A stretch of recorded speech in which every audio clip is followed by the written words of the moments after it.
Hi, Old Fuzz Face here. You caught me in the kitchen. Part of the reason I'm here instead of up in front of my green screen is I forgot to put on my green shirt today, and that wouldn't have worked out very well. So just finished making a loaf of bread. It came out pretty good. I'm happy. Today I'm going to talk to you about how my beautiful Miss Blondie and I have improved our lives by learning basic farmhouse food skills. If you pose it as a question, there are two answers. The first answer is quite simple. Our lives have been improved because we've learned and practiced these skills and techniques together. We spend our time together in the garden and the kitchen. We love each other and we work side by side doing what we love to do. The second answer to the question is a bit more complex. This answer also responds to questions posed by my son-in-law, Andy, during a recent conversation we had. Andy watched the first video in this series about farmhouse food skills, and he read the accompanying blog post. He told me that he realized that now is a good time for daughter number one and him to learn some of those skills and techniques. He noted that he gets more out of our blog posts than from our videos. And surprisingly, he added that he wants to come over and watch us do these things in person. Well, Andy, you've got an open invitation. Come on over anytime.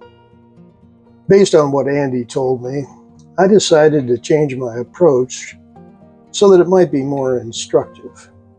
So we will provide a link to our post that lists links to videos and posts that explain the what, the why, and the how-to dimensions of the skills we use here at Serendipity Farmhouse.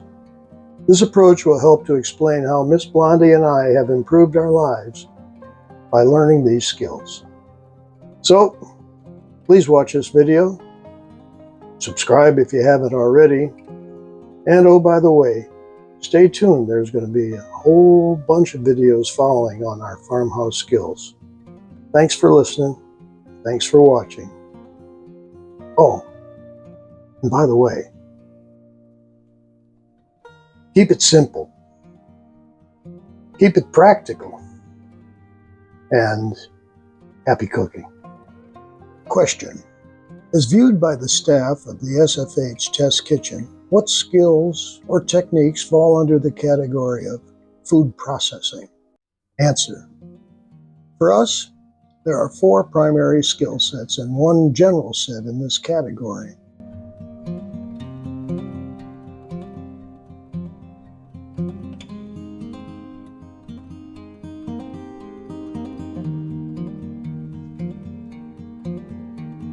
Following are 6 examples of farmhouse food processing skills we used during the week of September 15th. I think you'll see how mastering each skill has contributed to the joy we experience in farm-to-table living.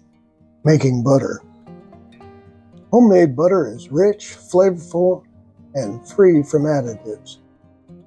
For us, it's a simple process that connects us to traditional methods. Churning butter from fresh cream provides a sense of accomplishment, and it yields a versatile ingredient for cooking and baking. And when we serve our fresh sourdough bread to guests and tell them we also made the butter, they always acknowledge that extra farmhouse touch. And don't forget, when you make your own butter, you also get to drink that delightful buttermilk that's left over.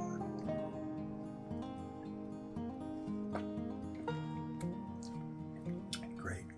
Goat milk cheese is nutritious, easier to digest than other cheeses, and is often preferred by those with lactose sensitivities. We use raw goat milk to create our own cheese and cheese dips. The goat milk cheese freezes quite well. We can have our favorite homemade cheese even when fresh goat milk is out of season.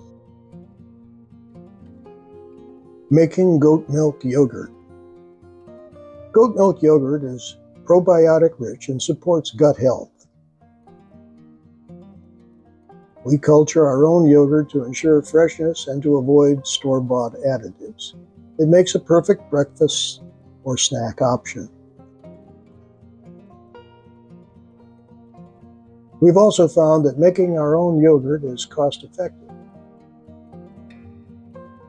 Of course, we can use cow milk when goat milk is out of season. Also, we've seen that some folks make yogurt using milk powder. The staff members of the Serendipity Farmhouse Test Kitchen are planning to try that out. Hi, Mr. Monte here. Homemade mayo is healthier than store-bought versions as it lacks preservatives and stabilizers. Spades? What? Getting me all... What's the matter? Mommy don't have anything good for you.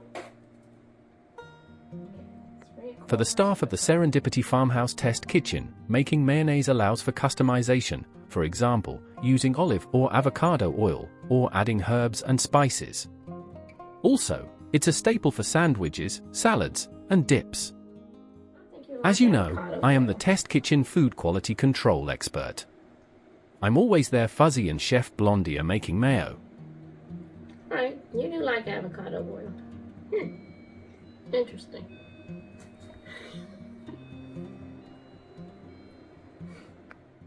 Alright, Mama, gotta wash your hands. I let them know if they have chosen the best type of oil for the job.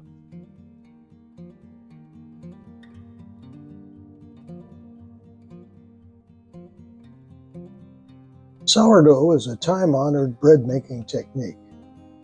We've had a reliable, mature sourdough starter for quite some time now. The slow fermentation process enhances digestibility. Everyone refers to our starter by the name of Mrs. Patmore. We preserve the summer tomato harvest by canning salsa. We used to use Mrs. Wage's brand salsa mix when canning our 12 to 18 pints of salsa every year. However, now we grow many of our own herbs and spices, so we came up with our own salsa mix that combines homegrown tomatoes, jalapeno and other hot peppers, and a variety of spices. Voila!